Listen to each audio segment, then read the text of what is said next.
Hello दोस्तों, welcome to chemophilus lorica. Hopefully you all are fine. और वैसे भी ये सीज़न बहुत चेंज हो रहा है तो अपना सब लोग ध्यान रखना। एंड ध्यान रखने के बावजूद भी बहुत कुछ हो जाता है।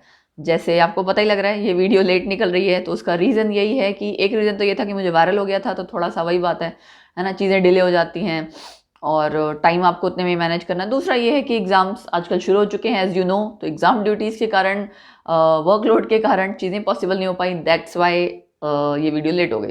सॉरी फॉर दैट, बट चलो एनीवेज, हमने लास्ट टाइम जो टॉपिक किया था उसके आगे मैं कंटिन्यू करूंगी। मैंने आपको कुछ क्वेश्चंस दिए थे करने को, है ना। वो क्वेश्चंस आपके क्वांटम नंबर रिलेटेड थे, बहुत सिंपल क्वेश्चंस थे। एंड मैंने आपको कहा था ये एग्जाम में आते ही आते हैं, राइट। तो पहले वो कवर अप करेंगे, उसके बाद कुछ रूल्स एंड ऑल जो भी है वो हम कवर करते हैं। चलिए, पहला क्वेश्चन आप देख सकते हैं, राइट द वैल्यूज। इसके पहले के क्वेश्चन मैंने करा दिए थे, है ना। Right the values for quantum numbers. Quantum numbers आपके NLM, ये तीनों की वैल्यूज आपने लिखनी है। किसके लिए? इन तीन अलग अलग केसेस में। यहाँ देखिए, आप देख सकते हैं 3DXY, n की वैल्यू 3, d की वैल्यू मैं आपको पहले भी बता चुकी हूँ। ये देखो ऊपर वाले क्वेश्चन में भी मैंने लिखा हुआ था ना, SPDF 0123। तो यहाँ से आपकी d के लिए वैल्यू क्या आ जाएगी? 2। ठीक है, इसकी वैल्यू मैंने आपको कहा था DXY YZ इन सबके लिए अलग अलग याद करनी पड़ेगी। यहाँ पे है -2, बड़ा सिंपल था। 2 PZ के लिए, P के लिए आपका क्या हो जाएगा? L is equal to 1 and PZ M is equal to 0। M क्या है आपका? Magnetic quantum number, L azimuthal quantum number या subsidiary quantum number, secondary quantum number. ठीक है, ये है आपका प्रिंसिपल क्वांटम नंबर। ठीक है, तो ये आपके हो गए तीनों। एंड उसके बाद लास्ट वाले में 4 D आ गया फिर से, तो 2 एंड DZ स्क्वायर 0। ठीक है, एक ये क्वेश्चन था। उसके बाद क्या था कि अगर आपको इस तरह से गिवन हो, आपको ऑर्बिटल पहचानना है तो यहाँ एक मैंने आपको करके बताया था। दूसरा क्या? 4 n की वैल्यू, l की वैल्यू 0 कब होती है? s के लिए, तो 4s ऑर्बिटल। ठीक है, ये 4s ऑर्बिटल है और ये था आपका 2p ऑर्बिटल। ठीक है जी, ओके। सो कभी कभार पढ़ाते हुए ध्यान इधर का उधर हो जाता है, आप देख सकते हो। ये वाला जो कैमरा है कई बार हिल जाता है, ये फोन स्टैंड। सो कंटिन्यू करते हैं हम। अगला क्वेश्चन था, which of the following set of quantum numbers are not permitted, या पॉसिबल नहीं है, या वैल्यूज से आपको बताना है और रीजन भी साथ में आपको पता होना चाहिए कि क्यों। देखो, पहला केस आपका क्या है, तीनों के लिए हम अलग अलग करेंगे। n इज इक्वल टू 2, ठीक है जी। l इज इक्वल टू 2, क्या l इज इक्वल टू 2 हो सकता है? बाकी m एंड ऑल ये तो हमें करेक्ट दिख रहा है। ठीक है, देखो l की वैल्यू कभी भी n के बराबर नहीं हो सकती। n can't be equal to l, so not possible. ये मैंने आपको शॉर्ट में रीजन भी लिख दिया एंड आंसर पता लग गया हमें। तो कभी भी आपने चेक करना तो ये चेक कीजिएगा। अगला देखते हैं, n2 है, ठीक है जी। l की वैल्यू एक कम है, हम कहते हैं ना 0 to n-1, तो एक तो कम आएगा ही आएगा। ठीक है जी, ये भी पॉसिबल है। m की वैल्यू हाँ हो सकती है, l की वैल्यू अगर m है तो 1 है, तो m की वैल्यू -1 आ सकती है, ये भी ठीक है। सो इट इज पॉसिबल या परमिटेड, जो भी आप कह दो। तीसरा केस, n की 2 है, ठीक है जी। l 0 हाँ कम हो सकता है, बिल्कुल हो सकता है। m की 0 भी हो सकती है, क्या? s 0। अब क्या s 0 हो सकता है? नहीं, हमें पता है इसकी वैल्यू +½ -½ इसके अलावा कुछ और नहीं हो सकता है। So again s can't B 0, so not possible. इसका मतलब पता है कि मैंने शॉर्ट में लिखा है n can't be equal to l, s can't be equal to 0। ये मैंने शॉर्ट में लिख दिया था यहाँ पे, तो ऐसा ना हो कि कुछ और समझ लो आप, इसलिए मैंने क्लैरिफाई कर दिया। अगला question, if n is equal to 5, how many electrons can have ml is equal to +1। मतलब अगर n की वैल्यू 5 है तो आपको बताना है कितने इलेक्ट्रॉन्स होंगे जिनकी ml की वैल्यू +1 के बराबर होगी। Okay, n is equal to 5, तो l इज इक्वल टू क्या होगा? 0 to n-1, 0 1 2 3 4। फाइन, जब l इज इक्वल टू 0 है तब क्या होगा? m is equal to 0। ठीक है, इस केस में ml can't be +1।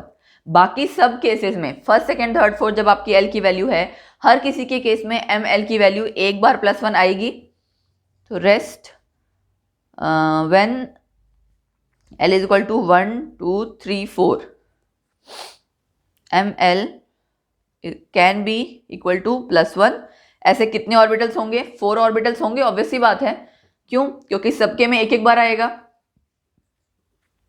4 such orbitals and एक ऑर्बिटल में 2 इलेक्ट्रॉन, तो 4 × 2 8 इलेक्ट्रॉन आंसर। बहुत सिंपल है ना।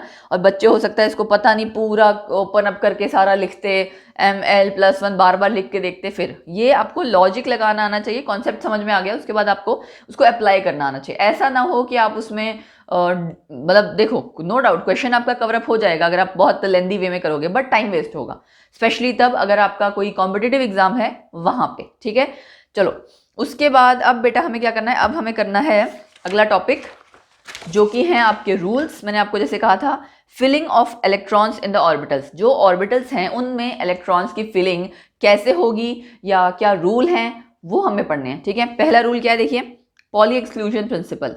नाम ये आपके साइंटिस्ट का नाम है, एक्सक्लूजन प्रिंसिपल, कुछ एक्सक्लूड कर रहा है ये। No two electrons in an atom can have the same set of 4 quantum numbers, कि कोई भी 2 इलेक्ट्रॉन किसी एटम में ऐसे नहीं होंगे जिनके चारों के चारों क्वांटम नंबर सेम हो। 3 सेम हो सकते हैं लेकिन चौथा डिफरेंट ही होगा। इसका मतलब क्या है कि एक ऑर्बिटल में जैसे 2 इलेक्ट्रॉन होते हैं ना, एक का सपोज करो, अब एक ऑर्बिटल में आपका जो 2 इलेक्ट्रॉन है उनकी सबकी वैल्यू सेम रहेगी। क्यों?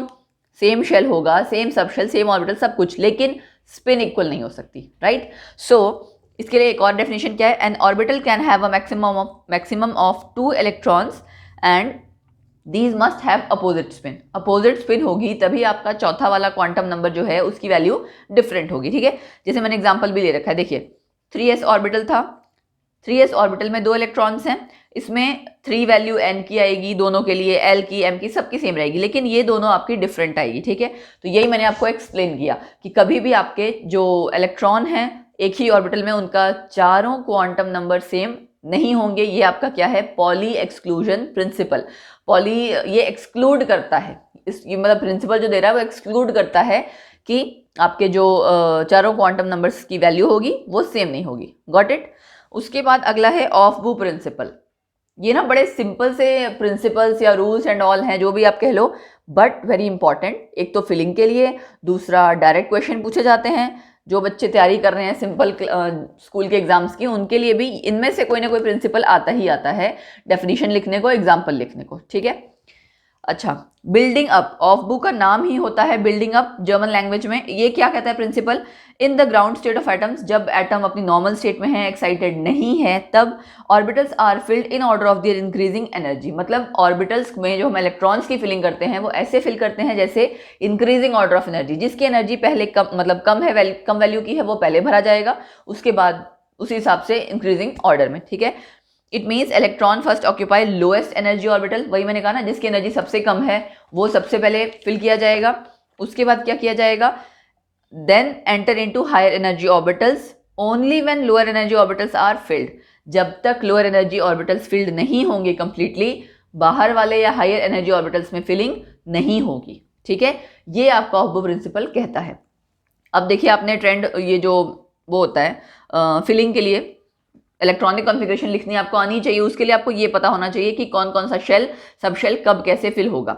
1s 2s 2p, 3s में 3s 3p 3d भी होता है, लेकिन 3d की एनर्जी ज़्यादा है इन कंपेरिजन टू 4s, इसलिए पहले 4s की फिलिंग होती है, फिर 3d आ गया, 3 तो कंप्लीट हो गया, 4s का, फिर 4p, फिर 4d नहीं आया, देखो पहले 4s आ गया। तो ये आपको पूरा ट्रेंड याद होना चाहिए। अब बात आई कि भाई याद कैसे करें, तो ये एक तरीका है, 1s 2s 2p इस तरह से आपने रो में लिखा, ये आपका फर्स्ट शेल के लिए second, third, fourth, fifth, six, seventh, इस हिसाब से लिख लिया। बाद वालों में आप देखोगे 5f के बाद यहाँ 5g भी आना चाहिए, ऐसे ही 6 में 7 में, लेकिन मैंने नहीं लिखा। क्यों? क्योंकि हमारे पास जितने एलिमेंट्स हैं जिसकी हमें इलेक्ट्रॉनिक कॉन्फ़िगरेशन लिखनी है उसमें इससे बाहर कहीं ज़्यादा आएगा ही नहीं। आपने करना क्या है, ये लिखने के बाद डायगनली आपने क्रॉस करना है। ये देखिए, A1s का किया, 2s का किया, फिर 2p 3s, ये आपने इस तरह से एक बारी ध्यान रखना है, कई बारी डायगनली करना है। ऐसा ना हो कि बच्चे ऐसे कर रहे हैं, ऐसे कर रहे हैं, या ये ऐसे कर रहे हैं। आपने अगर आप ये और ये कर दें 2p और 4s में कर देंगे तो ये वाली रो तो कोई छूट गई ना, ऐसे भी नहीं करना है। तो वो चीज़ का ध्यान रखते हुए करना है। अब बात आई कि फिलिंग कैसे होगी, जिस डायरेक्शन में एरो जा रहा है वहां से आपने पढ़ना शुरू करना है। 1s, फिर दोबारा एरो की टेल पे गए 2s, फिर 2p 3s, 3p 4s, देखो पहले 4s आया ना, फिर आपका 3d आएगा। तो ये तरीका है थोड़ा सा याद करने का, अगर आप कर सके तो। जिसको डायरेक्ट याद हो जाए तो बहुत अच्छी बात है, जरूरत ही क्या है। उसके अलावा एक आपका n+l रूल है जो कि बताएगा कि किसकी एनर्जी ज्यादा है किसकी कम। Energy of an orbital depend करता है दो चीजों पे, n और l, इसी पे बेस्ड है आपका n+l रूल। क्या कहता है आपका रूल कि न्यूट्रल जो एटम है, neutral isolated atom, bonded state में नहीं है, कोई चार्ज नहीं है, न्यूट्रल है, ठीक है, उसमें लोअर वैल्यू ऑफ n+l की वैल्यू जब आप कैलकुलेट करोगे, जिसकी वैल्यू कम होगी इसका मतलब उसकी एनर्जी भी कम है, ठीक है बेटा। अगर आपका n+l की value come I, it means उस जो क्या कहना चाहिए एनर्जी लेवल है उसकी वैल्यू भी, एनर्जी की वैल्यू कम है। Got it. आफ्टर दैट अगर किसी दो ऑर्बिटल्स को हम कंपेयर करें, उनकी n+l वैल्यू कभी सेम आ जाए, तब क्या करें? तब आपने क्या करना है, जिसकी लोअर वैल्यू है n की, वो आपका लोअर एनर्जी वाला है, ठीक है। n+l आपने कैलकुलेट किया, कैलकुलेट करने के बाद जिसकी वैल्यू कम आई वो लोअर एनर्जी है, अगर n+l सेम आया तो जिसकी n की वैल्यू कम है वो लोअर एनर्जी है। ये इससे हमें क्या पता लग जाएगा कि लोअर एनर्जी ऑर्बिटल कौन सा है, पहले वो फिल होगा, उसके बाद हायर एनर्जी लेवल, ठीक है। एग्जांपल लेते हैं, देखो कि हम कैसे अप्लाई करेंगे n+l रूल को। सी 2p और 3s, 2p में n+l आपका कैलकुलेट करके 3 आया, यहाँ पे भी 3 आया, लेकिन आपको पता है 2p पहले फिल होता है उसके बाद 3s, राइट। तो इसका मतलब 3s की एनर्जी क्या है, ज्यादा है ना। तो इस हिसाब से ये आपको कैलकुलेट करना आना चाहिए, दैट्स इट, और कुछ नहीं। ये छोटे ऑर्बिटल्स के लिए तो नहीं, बाकी जब बड़े ऑर्बिटल्स के बार भरने होते हैं ना, याद नहीं रहता आगे तक, 3 4 5 4 तक तो मुझे लगता है बच्चों को याद रहता है, उसके बाद थोड़ा ध्यान नहीं रहता कि 5 में क्या पहले क्या बाद में, है ना। वहां पे आप अप्लाई कर सकते हैं, बाकी ऐसे जरूरत नहीं पड़ेगी, अगर आप प्रैक्टिस करते जाओगे जैसे जैसे क्वेश्चंस की इलेक्ट्रॉनिक कॉन्फ़िगरेशन लिखने की, तो अपने आप ही याद हो जाता है, ठीक है। तो मुश्किल नहीं है, सिंपल है बस, और थोड़ा सा ये कि प्रैक्टिस मांगता है। अगला आपका रूल है Hund's rule of maximum multiplicity. 3 rule हो गए ना, पॉली वाला हो गया, पॉली एक्सक्लूजन प्रिंसिपल, ऑफ-बो प्रिंसिपल, तीसरा Hund's rule of maximum multiplicity. Multiplicity क्या है, वो s की वैल्यू, +½ -½ है ना, तो जितने इलेक्ट्रॉन्स आपके हों अगर अनपेयर्ड, उनकी सबकी स्पिन की वैल्यू को आप अगर टोटल कर दें, ठीक है, तो वो आपकी कहलाएगी मल्टीप्लिसिटी। Got it. तो इलेक्ट्रॉन पेयरिंग आप क्या कहता है रूल, इलेक्ट्रॉन पेयरिंग इन p-d-f ऑर्बिटल्स, p, d और f ऑर्बिटल्स में तब तक नहीं होगी, can not occur until each orbital of a given subshell contains 1 electron. मतलब जब तक वो एग्जैक्टली एक इलेक्ट्रॉन सारे ऑर्बिटल्स में नहीं आ जाएंगे, तब तक वो पेयरिंग होना शुरू नहीं करेगा। जैसे 3 ऑर्बिटल है तो तीनों में एक आ जाएगा, तब चौथा इलेक्ट्रॉन पेयरिंग के लिए जाएगा, ठीक है। और इस सिंगली ऑक्यूपाइड, मतलब जब तक वो सिंगली ऑक्यूपाइड नहीं हो जाएगा तब तक पेयरिंग नहीं होगी। All singly occupied orbitals will have parallel spin. जितने आपके सिंगल इलेक्ट्रॉन जब फिलिंग होगी ना स्टार्टिंग में, उनकी स्पिन सेम होनी चाहिए। ऐसा ना हो कि एक की आपने अपवर्ड्स एक की डाउनवर्ड फिल कर दी, नहीं। तो ये कुछ चीजें हैं जो आपने ध्यान रखनी है, ठीक है। उसके बाद हमने एक एग्जांपल लिया है नाइट्रोजन का, सी। ये आपको मैंने 3 अलग अलग केस दिखाए हैं। 7 इलेक्ट्रॉन ना, 4 तो ऐसे आ जाएंगे, रिमेनिंग 3 आपके, या तो आप तीनों को ऐसे शो कीजिए, ठीक है, या आपने अपवर्ड डाउनवर्ड ही शो करके दिखा दिया, या ये पेयर करके दिखा दिया। तीनों के लिए मैंने स्पिन की वैल्यू कैलकुलेट की है। देखो 1 2 3 सबके लिए +½ लिखा, 1.5 आ गया, 1.5। यहाँ क्या किया, +½ है, ये -½ है, तो मैंने ये वही वैल्यू ली है, ठीक है। लास्ट वाले का फिर से +½ ये दोनों कैंसिल आउट हो जाएगा, हाफ वैल्यू आ गई। यहाँ पे ये दोनों का जो एक ही ऑर्बिटल में है कैंसिल आउट हो गया, इसकी वैल्यू हाफ आ गई। तो ये आपको मैक्सिमम मल्टीप्लिसिटी या मैक्सिमम s की वैल्यू आनी चाहिए, वो आपका रूल, मतलब जो ये रूल है वो ये कहता है। एंड इन शॉर्ट अगर आप जानना चाहें तो जो आपके ऑर्बिटल्स हैं वो जब तक सिंगली ऑक्यूपाइड नहीं होंगे उनमें पेयरिंग नहीं होगी, ठीक है बेटा। उसके बाद जो अगला है वो है नेक्स्ट आपका जो टॉपिक है एनर्जी ऑफ ऑर्बिटल्स। अब ये एनर्जी ऑफ ऑर्बिटल्स क्या है, एनर्जी लेवल डायग्राम, ठीक। एनर्जी लेवल डायग्राम आपने नॉर्मली भी पढ़े हुए हैं, तो ये सेम वैसे ही डायग्राम्स हैं जो रिप्रेजेंट करते हैं ऑर्बिटल्स की अरेंजमेंट को इन order of their increasing energy. वो चाहे हाइड्रोजन एटम में हो, चाहे मल्टी इलेक्ट्रॉन एटम्स में, किसी में भी हो सकता है, तो उसको हम इन जनरल कहते हैं एनर्जी लेवल डायग्राम। अब मैं आपको दिखाती हूँ एनर्जी लेवल डायग्राम, जो कि आपको देखते ही पता लग जाएगा। अच्छा ये तो बहुत सिंपल है ना। ये देखो, ये मैंने शेल ड्रॉ किया हुआ है, मतलब एक लाइन जो है ये first shell, second, third, fourth. उसके बाद ये जो रेड से बनाए हुए हैं मैंने बॉल्स छोटी छोटी सी, ये है ऑर्बिटल। ये देखो 1s है, ये 2s 2p सेम लेवल पे है, ये 3s 3p 3d same level पे, ऐसे ही फोर्थ वाला। ये सेम लेवल पे क्यों है भाई, जो सेम लेवल में होते हैं ना उन्हें हम क्या कहते हैं, degenerate orbitals. Degenerate orbitals, same energy, ठीक है। तो हाइड्रोजन एटम में सिंगल इलेक्ट्रॉन है, सिर्फ आपकी फोर्सेस ऑफ अट्रैक्शन एग्जिस्ट करेंगी न्यूक्लियस और इलेक्ट्रॉन के बीच में, कोई रिपल्शन नहीं है, कोई और किसी तरह की फोर्सेस नहीं है जो डिस्टर्बेंस क्रिएट करे, ठीक है। तो इस वजह से आपका डायरेक्टली क्या आ जाएगा कि हाइड्रोजन एटम में ये जो एक शेल है उसमें जितने भी सब शेल्स हैं उनकी एनर्जी लेवल ऑलमोस्ट नहीं सेम रहेगा, ठीक। ये आपने बोहर का फॉर्मूला भी अगर अप्लाई किया हो वहां पे भी एप्लीकेबल रहेगा, राइट, क्योंकि वो फॉर्मूला आपका हाइड्रोजन के लिए था। अब बारी आई मल्टी इलेक्ट्रॉन की। मल्टी इलेक्ट्रॉन में देखो 1s तो ठीक है, लेकिन उसके बाद अगला हमने 2s दिखाया, 2s में 2p अलग है, 2s और 2p में फर्क होगा। फिर 3s 3p, ठीक है, फिर 4s, उसके बाद आपको पता है 4s के बाद पहले 3d की फीलिंग होती है, तो ये 3d बीच में आया है, फिर 4p आया है। तो मल्टी इलेक्ट्रॉन के केस में एक्चुअली क्या होता है कि आपका एक तो फोर्सेस ऑफ अट्रैक्शन है between electron and the nucleus, और forces of repulsion between electrons, ठीक। तो उसकी वजह से आपका क्या होता है कि जाहिर सी बात है, दो आपकी अगर काउंटर बैलेंस करेंगी फोर्सेस, कुछ ना कुछ आपका इफेक्टिव चार्ज या इफेक्टिव जो केस है वो निकल के आएगा। उसकी वजह से एनर्जी लेवल डायग्राम कहीं ना कहीं आपका डिफरेंट होगा, डीजेनरेट नहीं रह जाएगा, ठीक है, डीजेनरेट ऑर्बिटल्स आपके एक शेल के नहीं रह जाएंगे, ठीक।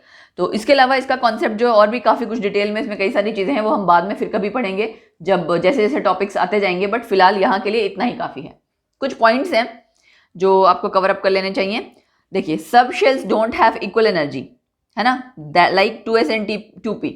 सब शेल्स में जो किसी एक शेल के हो, मतलब उनकी एनर्जी इक्वल नहीं होगी, 2s और 2p इक्वल एनर्जी नहीं होगी। ये सारे पॉइंट्स ना मल्टी इलेक्ट्रॉन एटम के लिए हैं, ठीक।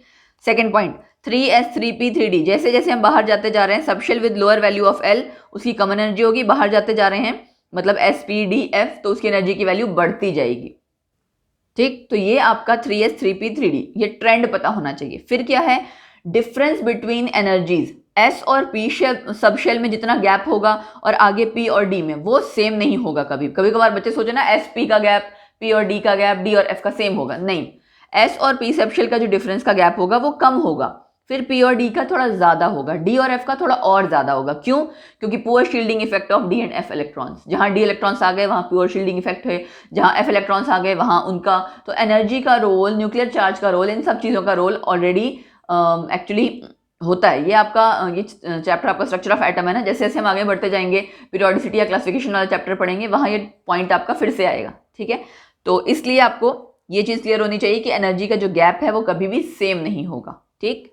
फिर है as the value of N increases, जो सब शेल है लोअर शेल का, किसी भी लोअर शेल का, जरूरी नहीं है कि उसकी वैल्यू एनर्जी की कम ही होगी, may have higher energy than that of higher shell. यहां आगे आपका फिर से n+l रूल, जैसे 3d और 4s वाला। लोअर एनर्जी वाला हम क्या कहते हैं कि उसकी कम वैल्यू होगी ना, तो 3d की तो 4s से कम होनी चाहिए थी, लेकिन यहाँ पे n+l रूल आ गया, तो कहने का मतलब है कि उसकी ज्यादा वैल्यू भी हो सकती है, ठीक।